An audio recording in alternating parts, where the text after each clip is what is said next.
LeBron James finished with 20 points, 15 assists and 12 rebounds to lift Cleveland past Washington. Nick What's up? LeBron James spared the Washington Wizards another thrashing. The last time James visited Capital One Arena, he left the floor with the highest scoring night of any Wizards opponent on their home court. James did not enter destruction mode Sunday, but he still dominated the Wizards with timely buckets, laser-like passes to teammates and a workmanlike mentality under the boards. Although James did not come close to the 57 points he dropped on the Wizards during their November 3 matchup, his triple-double Sunday night was just as devastating in leading the Cleveland Cavaliers to a 10,699 win. James finished with 20 points, 15 assists and 12 rebounds for his third straight triple-double, tying the longest streak in his career. The sum of this masterpiece battered the Wizards 16-14, and after the loss John Wall sat in front of his locker stall wearing only a blue towel, saying nothing while patiently waiting for reporters to find him in the corner. Wall usually needs post-game treatment and then dresses outside the view of the assembled media, so he was asked if any physical ailment had brought along this change from the routine. Wall, who played in just his third game since returning from an inflamed left knee, denied the suggestion and then offered some truth. "Nah. Just tired of getting my tail beat," Wall quipped. Wall scored 15 points and pulled down 10 rebounds while Bradley Beal played the Iron Man role with game highs of 43 minutes and 27 points on 10 for 27 shooting. Before the first meeting with the Cavaliers in November, Wall and Beal claimed on ESPN that Cleveland had dodged the Wizards in last year's playoffs.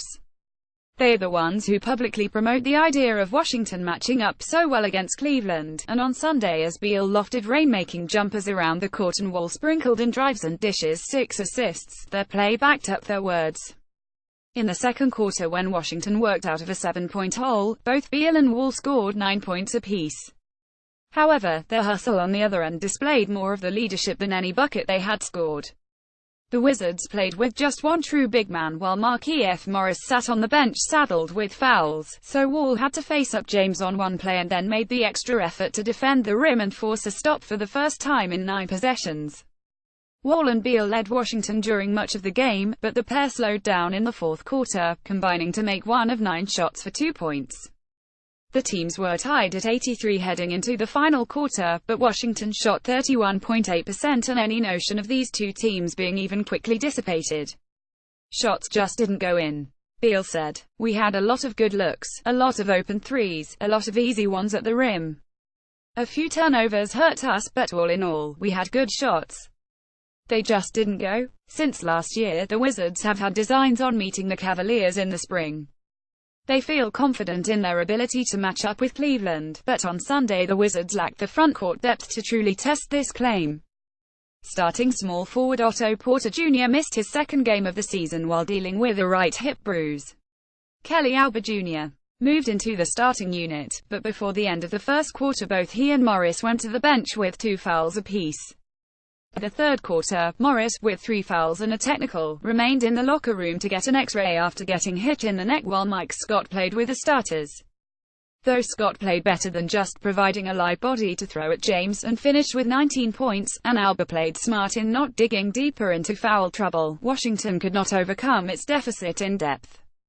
Conversely, Cleveland 238 produced effective minutes for 10 players even as Dwayne Wade rested, Isaiah Thomas remained out and Derrick Rose and Iman Shumpert filled out the inactive list.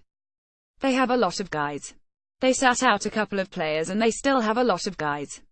Wizards coach Scott Brooks said.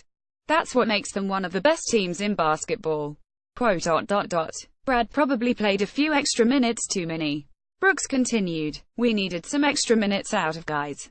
Hope Otto will be back soon. Early in the fourth quarter, Beal took over the defensive assignment on James and forced him into a miss on a long 2.